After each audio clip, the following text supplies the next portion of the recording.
Hey everybody, I'm back. It's been a while. So I started doing January because I've been kind of in a musical rut since the release of my EP. So I started doing a musical idea every day without fail, um, and keeping myself accountable by posting it on Instagram. So in doing so, I realized I should probably be recording some of these so you guys can see how I do this process. A lot of these are like 15-minute, 20-minute sessions. So, it really just depends on how I'm feeling about it, to be honest. So, yeah, I just thought I would show you guys some of the things that I do. So I'll record a few of these if they're valuable, helpful at all.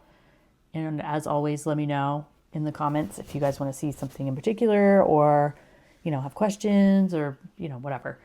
So I think what I'll do, I just discovered Ableton Live's sequencers here, which are pretty awesome, I have to say. So I am just going to use one of these. Let's see, let's pick this. We'll just pick this one. So these are kind of like sequencer helpers, which are really awesome. And I'm not great, like I wouldn't say drums are my strong suit at all. So I like anything that will help me make beats that I'll like. Ooh.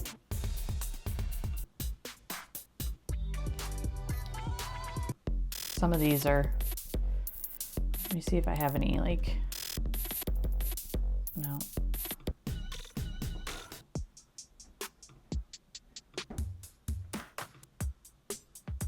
Well, let's just pick this one. Okay, so this runs with the transport. Sure, why not? So I'm gonna just put a utility on here and turn it down a little bit because it's a little loud. So I don't usually like to use beats as they are, sample wise or drum rack wise. I always have to mess them up. So I like to use Transit a lot for that. Excuse me. Transit 2 is a very nice mangler, glitcher, multi-effects, crazy town plugin, which I really like. And it makes stuff really easy to do movement or transitions, or I like to use this for things it's not meant for too. So yeah, you can, let's see, I'm just gonna,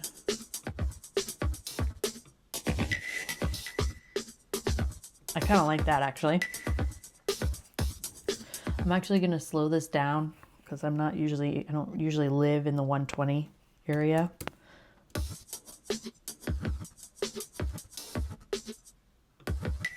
Let's see. I'll turn the flanger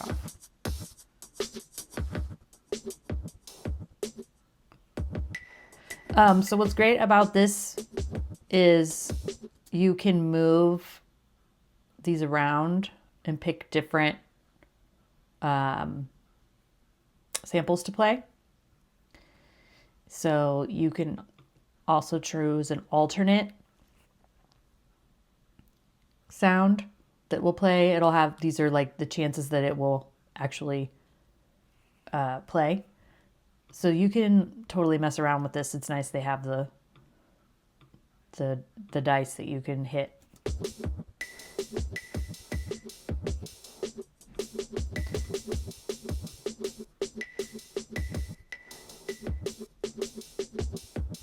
And you can just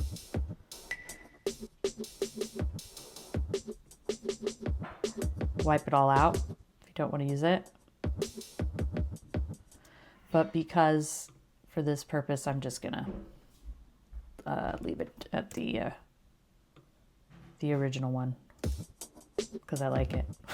So I'm gonna do that, and then I'm gonna use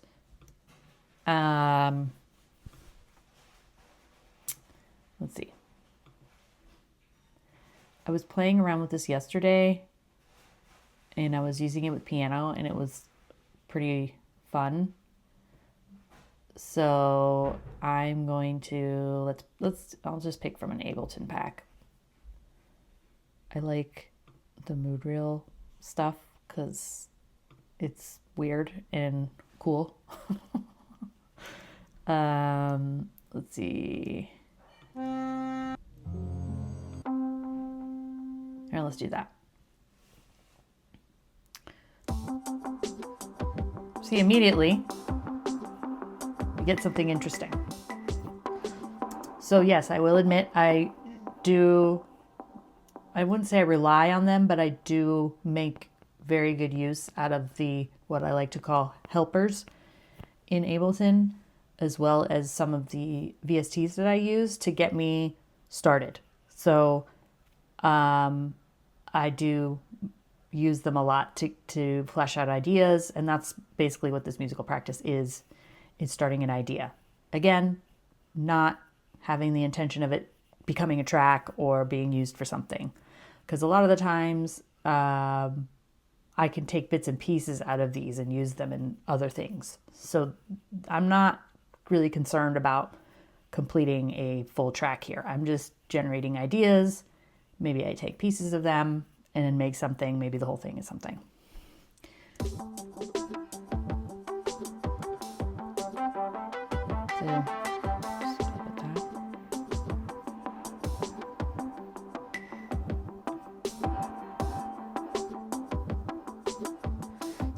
So this sequencer is great because you can change, the pitch, octave velocity, and length, and you can get into time shifting. And I'm not really sure what the condition does. I feel like it kind of gives a more human element to what's playing. But you can change it up. You can change how it's sequencing, alternate, snake, random. You can use the dice again to get a randomization. I'm going to pick a key. I'm going to go into C minor. So it's really nice to kind of get something started. You can make it faster or slower. And I think I watched a little quick tutorial about this. There are many, I'm sure. Where you can actually, put LFOs on some of the stuff to give it some more movement and change as well, which is pretty cool. So I'm gonna use that.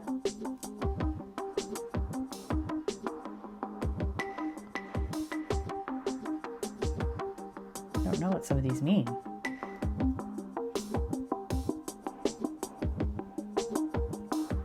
And I like a lot of these racks where you can change.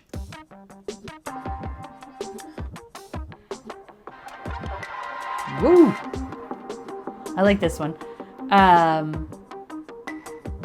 So in these sessions, I just like to have a lot of fun with this. I'm going to just save this as today's date, which is the 9th, and C minor. And I just kind of like to mess around and see what, comes up. Let's see.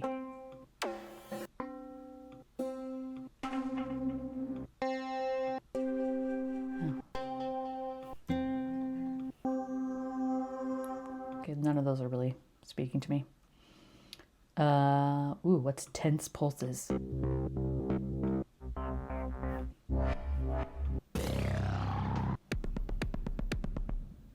No, that could be cool.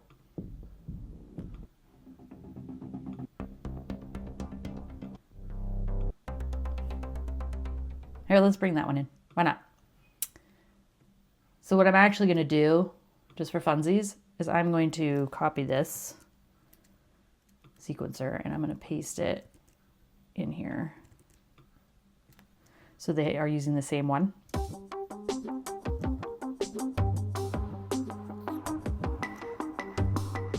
Interesting. Oh, there we go. It took its time. sometimes I really like to do that. I'll do 2 different sounds using the same pattern or sequence, or I might even do it a little bit different.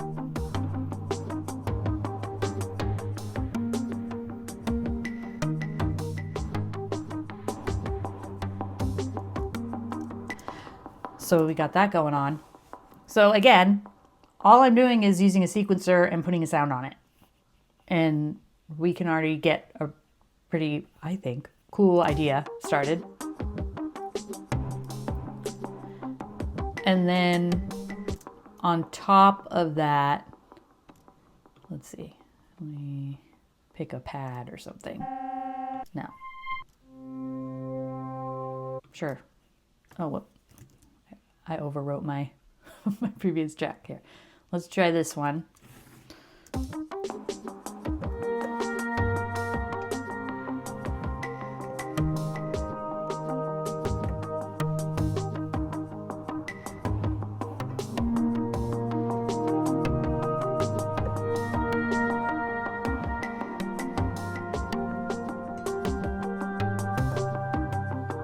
Okay, so I'm going to use the handy dandy capture, which is awesome. I don't have to think about starting recording. So, yeah, we'll just leave it. I guess we'll just leave it here. I'll just start it. I'll start it there, whatever. See, I don't get too caught up in stuff. I just kind of like to be quick.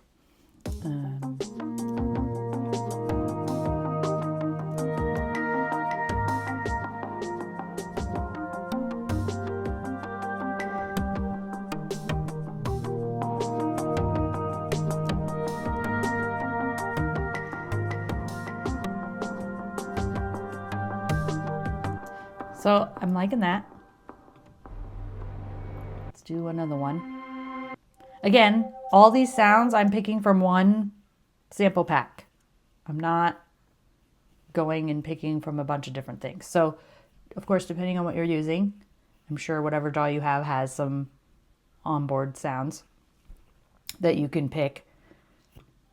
I am fortunate to have Ableton Suite, which comes with a ridiculous amount of things. Probably more than I need.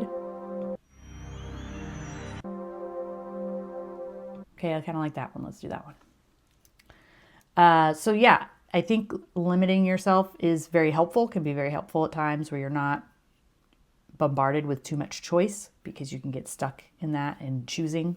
So it's nice to just kind of keep it simple. So I actually might try another one of those sequencers with this just to see how we do. Oh, here's a step arp. Here, let's try that. Let's just see what it's like. I have no idea. I'm gonna solo it just to see what it sounds like. So I think this one you actually have to it doesn't run on its own. You have to actually input MIDI information for it to run. Oh, another thing to note. So this will adhere to the scale. In Ableton, you can adhere to a scale, so everything will just automatically adhere to that scale of what you choose up here. So I'm going to do that because that's what I'm in.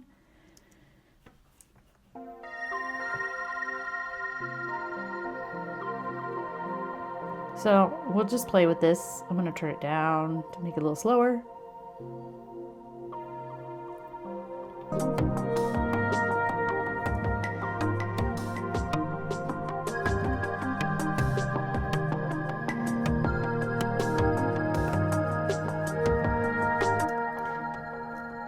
I think this has a little too much harmonic weirdness right now that I don't really want to sort out to make it work. So I'm going to pick something else because I can. Yeah, let's do that one. Why not? I'll try that. Let's see. The attack on that is super slow.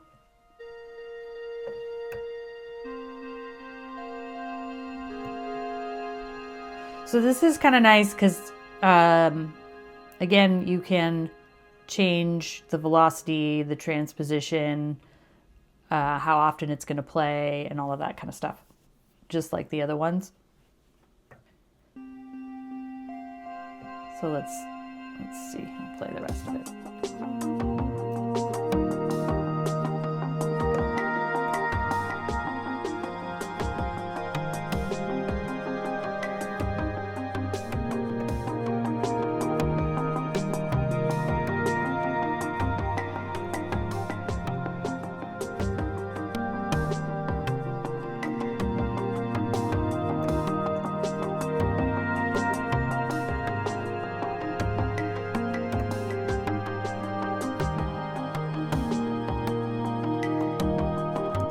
Okay, so I'm gonna do the handy capture, and then I'm just gonna pull this out so that it works. So now we've got a little ditty going.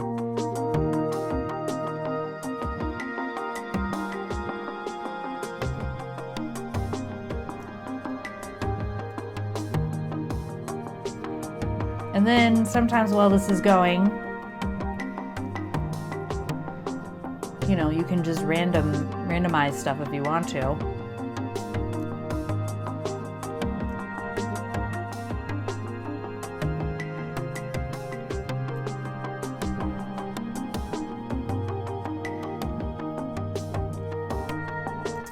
So then what I like to do, so I get to a point where I'm like, okay, this sounds pretty good. When I start to get into editing mode, where I like start doing all the, like, I want to sound design it and start tweaking it or using effects, I usually stop doing the idea and I bounce it out. And I use Audio Hijack for that, so which you can't see right now. But Audio Hijack will record any audio from any application. So I just do an MP3 of what I did. So let me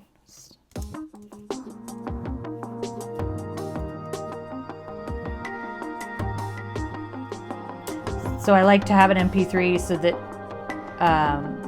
I can leave the project file, but I'll have a snippet that I can listen to, so I don't have to open up the entire project file. It just makes it easier,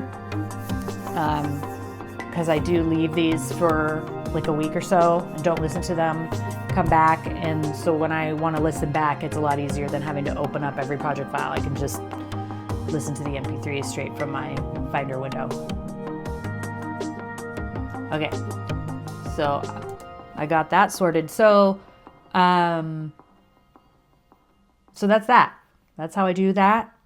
And then a lot of the time I've been doing, like, I'll put these to videos that I've taken myself, or sometimes I use Beeple videos and I like to tweak them with Showsync Software, which is software that works inside of Ableton Live that allows you to manipulate video like you do audio. So it's very cool. I can also do a session of that with the same thing if you guys are interested in seeing that. But that's what I'll do a lot of the time when I'm posting these snippets. I'll do some sort of video with the music that I've made, and then I post it. So that is about it.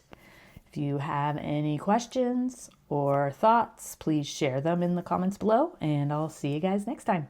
Thanks for hanging out.